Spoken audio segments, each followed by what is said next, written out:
नमस्कार। News room में आप सभी का स्वागत है।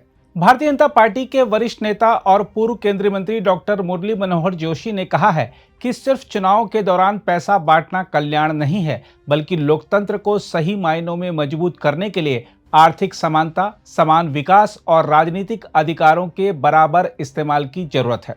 डॉक्टर जोशी का यह बयान ऐसे समय आया है जब बिहार में एनडीए की जीत के पीछे सबसे बड़ा कारण सरकारी योजना के तहत महिलाओं को 10,000 रुपए की राशि हस्तांतरित किया जाना बताया जा रहा है। हम आपको बता दें कि दिल्ली में जीवीजी कृष्णमूर्ति की जयंती पर आयोजित कार्यक्रम में डॉक्टर जोशी ने कहा कि देश के अलग अलग हिस्सों कर्नाटक, बिहार, महाराष्ट्र, पूर्वोत्तर, रेगिस्तान और पहाड़ी क्षेत्रों में रहने वाले लोगों की आर्थिक क्षमता में भारी असमानता है, जिससे उनके वोट की वास्तविक वैल्यू भी असमान हो जाती है। डॉक्टर जोशी ने कहा कि संविधान राजनीतिक अधिकार देता है, लेकिन उन्हें अर्थपूर्ण ढंग से इस्तेमाल करने के लिए आर्थिक न्याय भी जरूरी है। उन्होंने इस आर्थिक राजनीतिक असमानता को भेदभाव बताया और कहा कि कल्याण चुनाव में पैसा बांटने से नहीं होता। उन्होंने अप्रत्यक्ष रूप से बिहार चुनावों का जिक्र करते हुए कहा कि आज यह सवाल उठ रहा है कि पैसा कल्याण के लिए था या वोट बाइंग के लिए। समाधान के तौर पर डॉक्टर जोशी ने भारत को छोटे छोटे राज्यों में पुनर्गठित करने का सुझाव दिया। उन्होंने कहा कि लगभग 70 राज्य हों जिनमें जनसंख्या और विधानसभा सीटें लगभग बराबर हों, इससे विकास और संसाधनों के समान वितरण को बढ़ावा मिलेगा। उन्होंने देरी से हो रही जनगणना और उसके आधार पर होने वाली परिसीमन प्रक्रिया पर भी चिंता जताई और कहा कि भेदभाव मिटाने के लिए इसे दुरुस्त करना आवश्यक है। बीजेपी के पूर्व राष्ट्रीय अध्यक्ष ने बिहार चुनाव परिणामों को लेकर सत्तारूढ़ एनडीए और विपक्ष के बीच वाक युद्ध का परोक्ष रूप से जिक्र करते हुए कहा, जैसे आज लोग यह सवाल उठा रहे हैं कि आपने चुनाव से पहले पैसा बांटा। सरकार कहती है कि उसने यह पैसा कल्याण के लिए दिया, वे कहते हैं कि नहीं, आपने वोट खरीदने के लिए पैसा बांटा।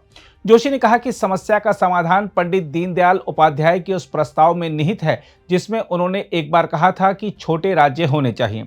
देखा जाए तो डॉक्टर मुरली मनोहर जोशी ने जो कहा वह उस राजनीतिक वर्ग के लिए एक आईना है जिसके लिए वेलफेयर का मतलब चुनावी मौका परस्ती बन चुका है।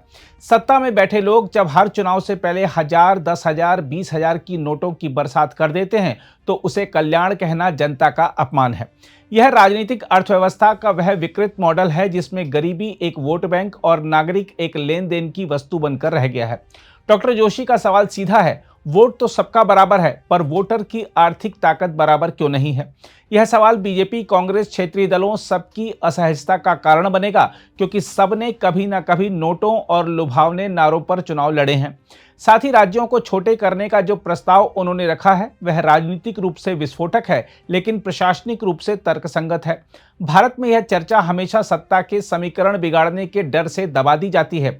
डॉक्टर जोशी की टिप्पणी सत्ता के गलियारों में गूंज जरूर पैदा करेगी, क्योंकि यह उस मूलभूत सच्चाई को उघाड़ती है जिसे हर सरकार छिपाना चाहती है। देखा जाए तो लोकतंत्र को केवल वोट से नहीं, बराबरी से चलाया जाता है। अब सवाल यह है कि क्या राजनीतिक पार्टियां इस चुनौती को स्वीकार करेंगी या फिर चुनावी घोषणाओं और कैश ट्रांसफर की प्रतियोगिता में जनता को हमेशा सस्ता सौदा समझती रहेंगी। बहरहाल एक सच्चाई तय है कि जब तक आर्थिक समानता नहीं, तब तक लोकतंत्र केवल संख्या का खेल रहेगा, न्याय का नहीं। अगर आप भी लेना चाहते हैं देश दुनिया की तमाम जानकारी तो आज ही सब्सक्राइब करें हमारे चैनल को। साथ ही नीचे दिए बेल आइकन को जरूर दबाएं ताकि हर अपडेट आप तक पहुंच सके।